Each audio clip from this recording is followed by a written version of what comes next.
So, Michael Barber from New Forest. Thanks. Luke Menzel from the Energy Efficiency Council.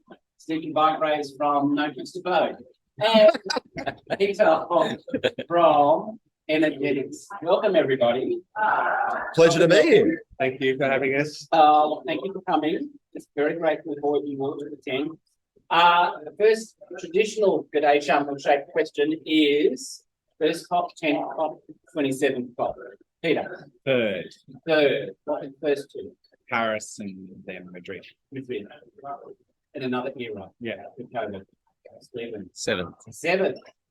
Okay. What was the first? New Delhi, Oh, wow. 2002. Goodness. I think you win.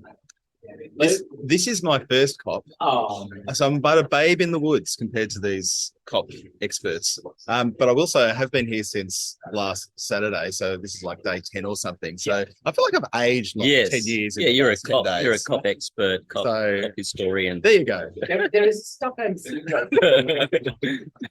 Michael. Second COP, Second. What was the first? Madrid, 2019. Oh, okay. All right. So, question. This COP seems to me, this is my reflection, seems to be turning into a bit of a 50-50 summit, somewhere between 50% policy best and somewhere between 50% business event. What's your observation about this COP, and what do you think the implications are for future COP process? So, actually, I'll respond first. Stephen. Yeah, look, it's interesting because, the main game has always been the negotiations, but the negotiations are informed by people and positions and lobbyists and business NGOs, etc. So the side event scene has really grown, and the business fest element to COPs has really grown. And in my view, that's okay, as long as we keep our eye on the main game, which is the negotiations. There's been a lot of criticism, I think, about this COP because it is, from some of the NGOs saying, why do you go to COPs? And, it's just a talk fest, and what do you get out of it? And there's been a lot of discussion around the number of fossil fuel lobbyists here and their influence on the negotiators going in and out of negotiation rooms, et cetera, et cetera. But there's always been fossil fuel activists, lobbyists. There's always been climate activists. There's always been NGOs at these events. It's really a question of how those voices can be brought to bear and how they can influence. We all have access to ministers. We're all going to an event tonight with Minister Bowen. Yes. And so both industry, NGOs, lobbyists, individuals. So we all have the opportunity to put our view forward. Now, obviously, there's backroom deals are always done, and there is criticism sometimes of the fossil fuel lobby that they do the backroom deals way before even the COPs start. Yeah. But I think that's part and parcel of these kind of events. My view is the side events add a lot of colour, and you have access to the Peruvians, the Chileans, the Brazilians, the people from the Amazon. Yeah. People from the Amazon who are, this isn't just a game. This is life and death. Yeah. So my view is it's okay as long as we keep focused on the main game, which is the negotiations and a successful agreement and a successful text that moves us forward to 1.5 at, hopefully, the decline of fossil fuels, the just transition of societies and people, and obviously, limiting warming to as low a point as possible. It's a limit on a target. Luke, so first timer. Yeah, so first time copper, long time observer. So I've noticed, and I'm talking to some of the old hands, there has been this shift, right? Some of that I think is cyclical a little bit. Like there's been a lot of conversation here around the fact that, there's these big bang decisions made on Article 6 at Glasgow, and they're now moving into an implementation phase, a lot of detailed negotiations, and it's just not as exciting. And so it's not generating the same sort of aura or energy. So at the same time as there has been this increased sort of engagement around the business side of things, and the negotiations have gone into a into a sort of a low hum of busy activity. And there's just not that much to talk about. Meanwhile, on the other side, it's not just the businesses are here, the lobbyists are here. Actually, the program of events that are talking about how businesses can actually operationalize net zero is incredibly strong. You've seen the definitions that have come around around net zero itself that ISO and others have been involved with. The UK's Transition Plan Task Force has released their guidance around how companies can put in robust transition plans. Incredibly salient in the UK have committed to disclosure of transition plans moving forward. There's a lot of lessons for us here in Australia. So it's not just like, you know, people doing deals and, you know, people networking. There's actually substantive information for business, which is incumbent on all of us. And I think we've all been trying to do that to communicate back to Australia so that businesses in Australia, hello out there, businesses in Australia are brought into the loop around what some of these developments are. So it's my firm view that we can't afford to have all of these sort of siloed, bespoke kind of systems for business around the world. We can't sort of come up with our own stuff. It would be crazy, for example, if Australia was to come up with its own sort of version of a transition plan framework.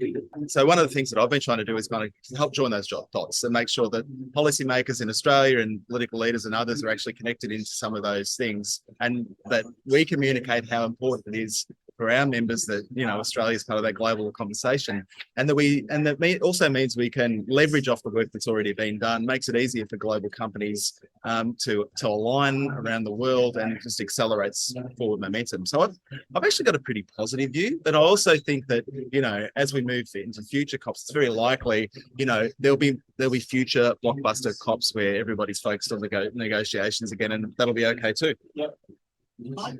Well, I think implementation happens out here. It doesn't happen in those negotiation rooms. The people that are filling these pavilions are the ones that are coming up with investment strategies, policy responses, to go and deliver on the ambition that we want the policy setters to build the framework around. So, you know, again, unlike the other panelists, been really positive. I think that having business, civil society, NGO communities here creates a bit of momentum and puts pressure on the people in those policy rooms to come up and deliver some outcomes, because everyone in here is screaming for 6.4. Everyone in here is screaming for, you know, maintaining 1.5.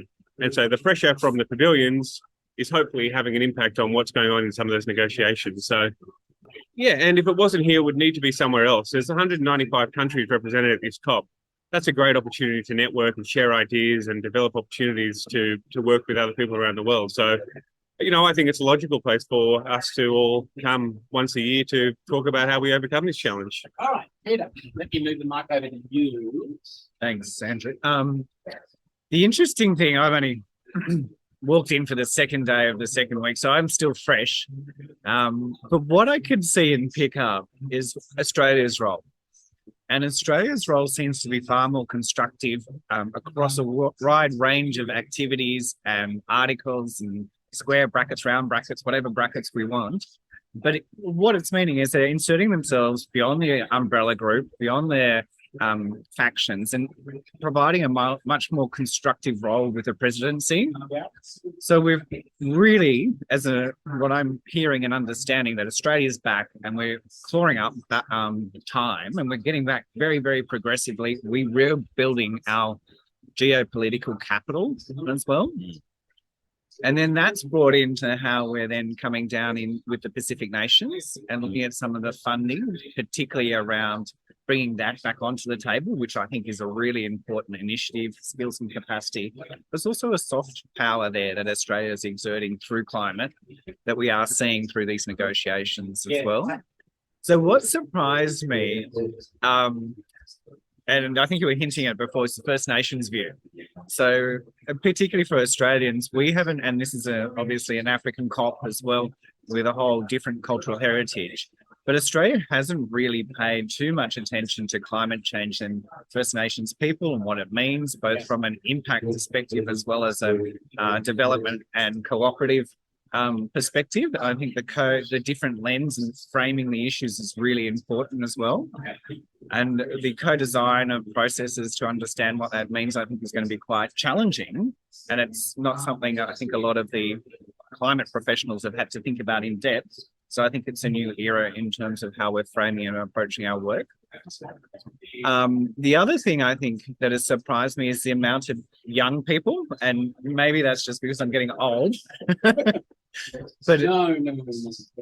higher number of students and range of people globally, and the enthusiasm in their voice is fantastic, slightly annoying, but fantastic as well, to actually see the engagement with the new generation as well. I'm disappointed that I haven't had to trip over any protesters or NGOs at the moment. I think the Egyptian presidency must have cleaned them all up or something. So we're all hanging out over in the green zone. okay. I haven't been to the green zone yet. So, yeah. Disappointment is probably Wi-Fi connection and trying to find out what's on. Look, I've been surprised. I mean, we are in a developing country. Okay, so I have been pleasantly surprised by the transport, the bus transport. You know, there's a bus coming every 5 minutes from every hotel. The pickups are starting at I got a bus this morning at 7:15. You know, and they're finishing late tonight. So pleasantly surprised by that. You know, we do have some Wi-Fi, and I'm pleasantly surprised by that.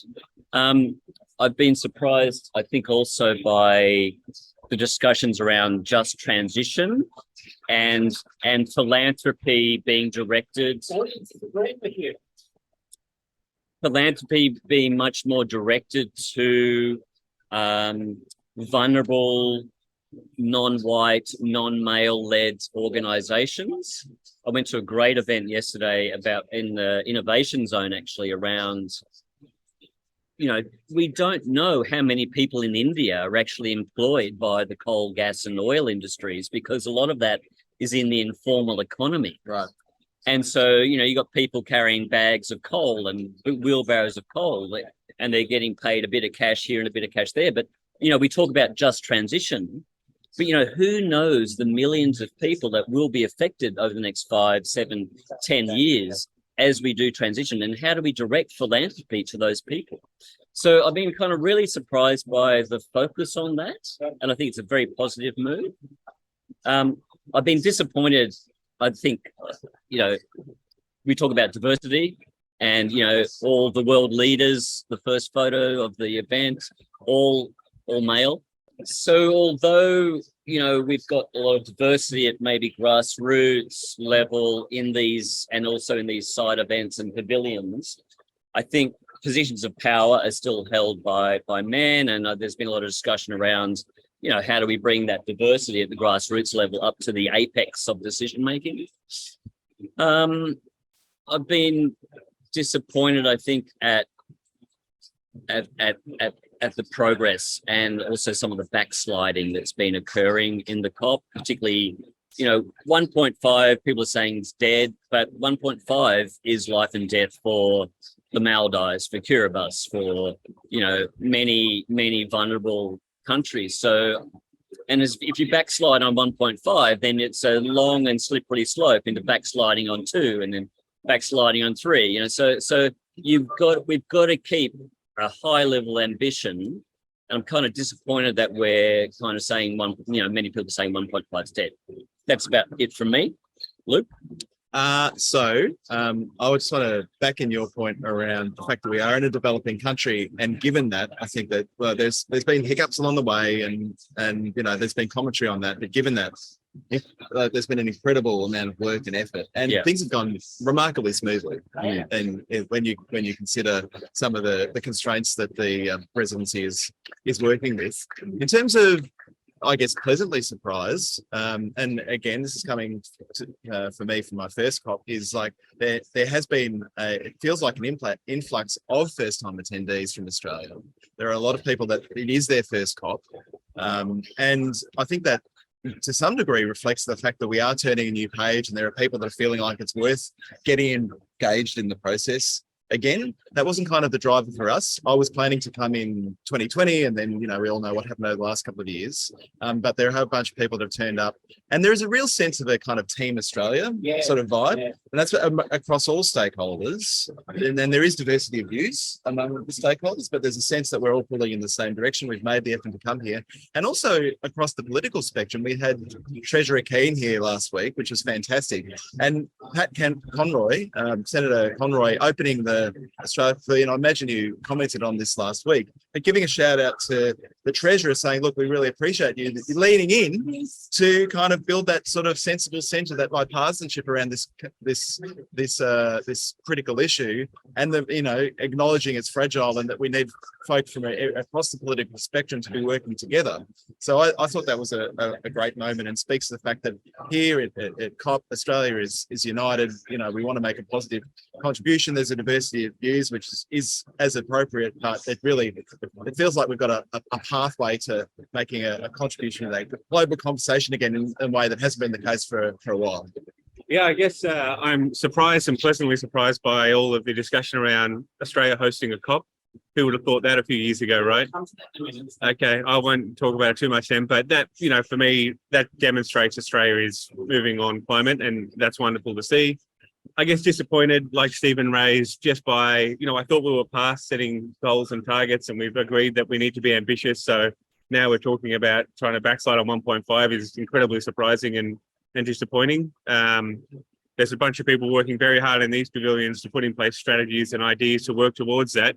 And so why are they at a policy level thinking about trying to move away from it? So our pressure is our job is to keep the pressure on them and not let that happen. But we'll see what happens. I think being a Pacific COP, oceans are really incredible and important in our part of the world, to our neighbours and to us culturally and environmentally and economically as well through tourism. So I think that needs to be on the agenda. But it would be remiss of me not to also say that the forest-based bioeconomy needs to be right up there in terms of things that we're looking at. I think there's a real opportunity for the Asia Pacific to be leaders in the global bio-based economy. And so I would love to see that high on the agenda. We could talk about a lot. Two things, just in terms of what Australia has to offer the world in terms of the contribution we can make to accelerating this transition, the rate at which we're transitioning to renewable energy in Australia, and then the amount of attention and time and resources that are being applied to how to manage a high penetration renewable grid, how to electrify loads that have been traditionally met by gas, and make the whole system work together. So we had the California Energy Commissioner out for a summit back in Australia several weeks ago, and we're so far ahead of California in terms of the rollout, particularly of solar PV, and yet they're ahead of us in terms of kind of some of the load management standards that allow us to align the availability of all that renewable generation with load on the system. So like using that as a platform to demonstrate the effort that we're putting in, but also share some of those learnings and build those collaborations, I think will be powerful. And then the other obvious one is foregrounding the voices of Pacific Island nations. But I think that the opportunity there is obviously at the global level, at these sorts of events, it's very present. I think there's an opportunity to communicate more with the Australian public around that. Yes. And so to use that opportunity to kind of just broaden out the narrative, which has been a very sort of zero-sum game, is it good for us? Is it bad for us? To our role and our responsibility on the global stage, and have that conversation, not just at COP, but in the years leading up to COP, and using that as a bit of a milestone to build that literacy among the Australian public, which could support stronger action over time. I think the government's done a great job in putting forward the bids to host COP31 with Pacific Island countries. It's not like, Australia's going to host the COP. It's actually very much a joint effort. And I think that speaks volumes of where this government's at, but also the opportunity in the hosting of the COP to really highlight what Australia is doing, but also what Pacific Islanders and Pacific Island countries are doing. Australia's got a great story to tell, and we have had a great story to tell for quite a while around mitigation, adaptation, climate finance. You know, by 2026, you know, the Rewiring Australia package will have been, you know, 3 years, 4 years in the rollout. We will have had an electric vehicle strategy announced hopefully late this year or early next year. You know, we'll be well on the pathway to 2030, which is our 43% goal, but also we'll be much more than 80% renewables by 2030. That story has not really been told. We're probably the developing country, the developed country, which is transition renewables the far. I mean, apart from kind of New Zealand, which has hydro, and you know, Costa Rica, which is 100% renewables already, you know, country of 24, 25 million people, a developed economy, transitioning off coal and gas and firm and square into the renewable space. You know, it's a huge story to tell. We may have even updated our 43% target, and we know we can be much higher than 43%. So it'd be interesting to see. We're probably at least 50, 60, 70% emission reductions by 2030. So, and on the adaptation side, you know, Australia is a long way ahead of the pack because we've had to adapt. You know, Fiona Simpson was here from the NFF presenting at the Australian Pavilion 2 days ago, and she's just saying, you know, Australian farmers have always had to adapt. They're probably some of the most innovative people in Australia in terms of adaptation. That's a great story to tell. You know, how are farmers, how are regional communities, how are Indigenous communities adapting? How are we using Indigenous knowledge to adapt? And a lot of that Indigenous knowledge now is finding its way into the mainstream. So it's a huge opportunity to showcase some of those stories as well. So I think it's gonna be awesome. Yeah. Peter, final word to you. So with COP31, I think resilience will be a key theme, and what does that actually mean to the Pacific Islands? And you can think of that in a climate sense, but you also think of that in a security sense as well. So I think the soft geopolitical power will be coming through in a whole range of areas. But what does that mean? So supporting that is the finance. So what finance mechanism comes into play? Is it something that's a part of an existing instrument, or is it going to be a standalone instrument? Who's going to fund it? How is the efficacy of the funding is going to be derived into these individual countries? I think will be something interesting that will be beginning to really play out by then. If we flip back then to Australia, in the main, we're a technology taker. So we take a lot of technology that's operating globally. We'll be competing with what's happening in the US with the Inflation Reduction Act. So, and at the same time, we're accelerating our transformation. So we're going to be interesting to see then, well, what industries do we take from global, and what industries do we actually want to create and innovate? So how do we go from a taker to an innovator? And that's, 4 years is a very, very short window. So this is very much in the R&D space, commercialization, fast track of ideas and technologies. How do we accelerate the electrification of mines? How do we, look at different cement technologies, transform our steel industries, renewable fuels, renewable fuels in liquid forms and potentially gas forms as well. Hydrogen won't be there in 4 years. It's going to take longer to actually commercialize. But we've got to do everything, and this is your real options approach as well. So I think we'll have really good pilot stories that then we can pilot stories and case studies to really take globally as well, hopefully. And if I may, just to build on that, the whole net zero industrial precincts, like what's happening in Newcastle, that'll be well and truly down the track too. So, showcasing and showing how the transformation is unfolding. Yeah. We've had a comment online, lots of boys. I'll turn that into a positive by saying you are witnessing the first climate change boy band. But thank you so much to Michael, Luke, Stephen, and Peter for joining us today. Thank you for joining us today, and we will see you tomorrow, same time, same web link channel. But for now, thank you very much for being with us. Andrew Petersen, bye for now.